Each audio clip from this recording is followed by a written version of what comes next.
नमस्कार मंडळी, श्री स्वामी समर्थ. स्वागत आहे तुमचं माझ्या यूट्यूब चॅनलवर.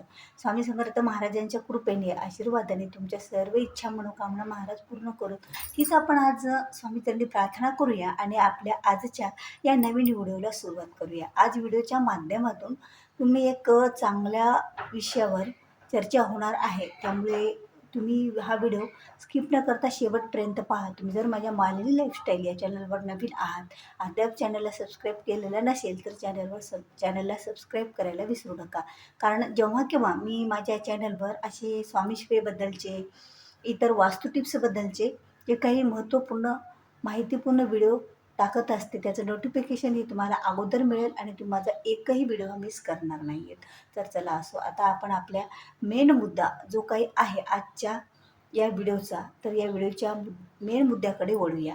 तर आज आपण या व्हिडिओच्या माध्यमातून हेच जाणून घेणार आहात की स्वामी समर्थ महाराजांचे आम्ही सेवेकरी आहात, आम्ही भक्त आहात, पण आणखीनही आमच्या काही इच्छा महाराज का पूर्ण करत नाहीत किंवा का झाल्या नाहीत, हा प्रश्न बऱ्याच जणांच्या मनात पडत असतो.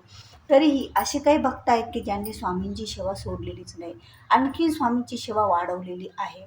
आणि काही असेही भक्त आहेत की बाबा, मी एवढी सेवा करून सुद्धा स्वामी मला काहीच देत नाहीत, महाराज माझ्याकडे लक्षच नाही, म्हणून काही सेवेकरांनी सेवासुद्धा कमी केलेली आहे. पण एक गोष्ट सांगायची झालं तर स्वामी समर्थ महाराज ज्या वेळेला आपल्याकडे त्यांची, आता बघा, तुम्ही ज्या वेळेला स्वामी महाराजांकडे 10 पावले चलसाल, म्हणजे तुम्ही दिवसातून 11 वेळा किंवा 101 वेळा किंवा 1 माळ जरी स्वामींची जप करत असाल किंवा चालत फिरत स्वामींची जप करत असाल, नाही कधीच जप करत असाल, पण तुमचं लक्ष स्वामी चरणाशी असेल. प्रत्येक असो, काही सुख येवो, काही दुःख येवो किंवा काही घटना घडो किंवा चांगले घडो, वाईट असो, काही असो, आपण अगोदर स्वामींचं नामस्मरण जर आपल्या मनामध्ये येत असेल तर तेव्हा ओळखून घ्यायचं की खरंच आपण स्वामीशिवाय इतरत्र कोणाच्याही म्हणजे हे जात नाही, कोणाच्याही आहारी जात नाही, तर आपण फक्त स्वामी महाराजांचेच भक्त आहोत आणि स्वामींनाच शरण जात असतो, कुणालाही बाकी शरण आपण जात नाही. पण एक गोष्ट महत्त्वाची अशी आहे ना की स्वामी सेवेमध्ये शंका करायची नाही, कधीच शंका करायची नाही.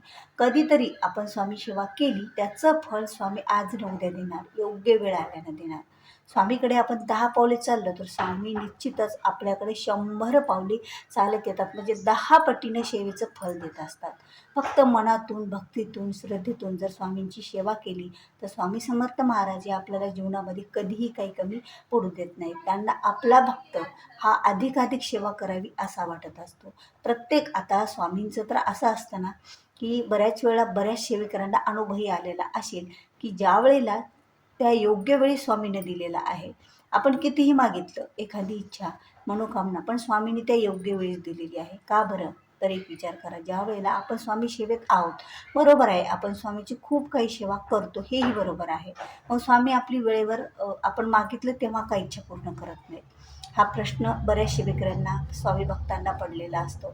तर बघा, असे काही बी आपण नजरेसमोर पाहतो की लागलीच ते 1 महिन्यापासून 15 दिवस झालं स्वामी सेवेत आलेत आणि त्यांच्या इच्छा स्वामी लगेच पूर्ण करत आहेत. कधीमधी तरी सेवेत हजेरी लावतात, तरीही त्यांच्या इच्छा मनोकामना पूर्ण होतात.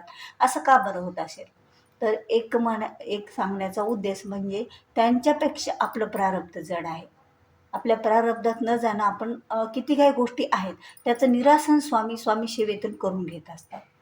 आणि जेवढी जेवढी आपली स्वामी सेवा वाढत जाईल तेवढं तेवढं आपलं जे काही जड पारडं आहे प्रारब्धाचं, ते हलकं हलकं होत जाईल. आणि ज्यावेळेला पूर्ण आपल्याकडून याच जन्मामध्ये स्वामी त्याचं निरासन करून, आपल्याकडून भक्ती करून घेऊन आणि त्यानंतर सेवा करून घेऊन आपल्या इच्छा पूर्ण करतात. आणि असं म्हणायचं नाही कधी की स्वामीने मला आत्ता ही जी काही भौतिक गोष्ट आहे ती दिली नाही, पण स्वामी ज्या वेळेला आपल्याकडून सेवा करून घेत असतात त्यावेळेला जन्माजन्मांतरीचे पाप जे काही आपल्या हातून घडलेले असतील ते नष्ट होत जातात आणि नंतर स्वामी आपल्याला जे पाहिजे ते दिल्याशिवाय राहत नाही. म्हणजे स्वामी आपले पाप धुवून टाकतात. त्यांचं महाराज आपल्याकडून भरपूर सेवा करून घेतात आणि त्यानंतर आपल्याला जे पाहिजे ती गोष्ट देत असतात. मग एवढं आपल्या लक्षात आल्याच्या नंतर आपण सेवा सोडायची नाही, स्वामीची सेवा आपण करत राहायचं. स्वामी केंद्रात जाणं, शक्य असल्यास जायचं किंवा घरीच महाराजांचा अधिष्ठान स्वरूप जर आपल्या देवघरामध्ये स्वामीचा फोटो असेल तर तिथे बसून सुद्धा स्वामींची सेवा करायच्या. ज्यांना बसून सेवा करणे शक्य नाही त्यांनी चालत फिरत का होईना श्री स्वामी समर्थ, श्री स्वामी समर्थ या मंत्र नाममंत्राचा जप जर आपण सतत नामस्मरण करत राहिलो तर निश्चितच आपलं कितीही जड प्रारब्ध असू द्या, आपल्या नशिबात भाग्यात नसेल ती सुद्धा गोष्ट स्वामी समर्थ महाराज देतील, निश्चितच देतील.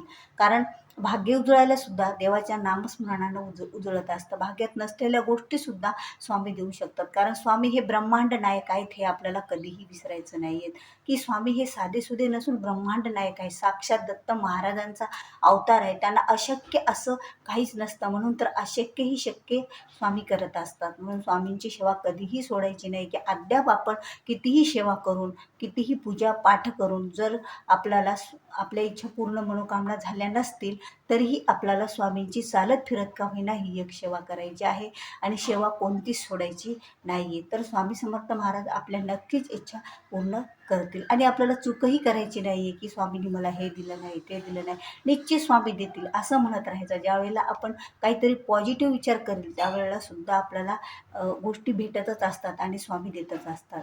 तर खरंच हा व्हिडिओ स्वामी भक्तांनो तुम्हाला आवडला असेल तर व्हिडिओला लाईक करा, शेअर करा. चॅनलवर नवीन असाल तर चॅनलला सबस्क्राईब करायला विसरू नका. तर भेटूया पुन्हा अशाच एका नवीन माहितीपूर्ण व्हिडिओ घेऊन. तोपर्यंत श्री स्वामी समर्थ. जय जय स्वामी समर्थ.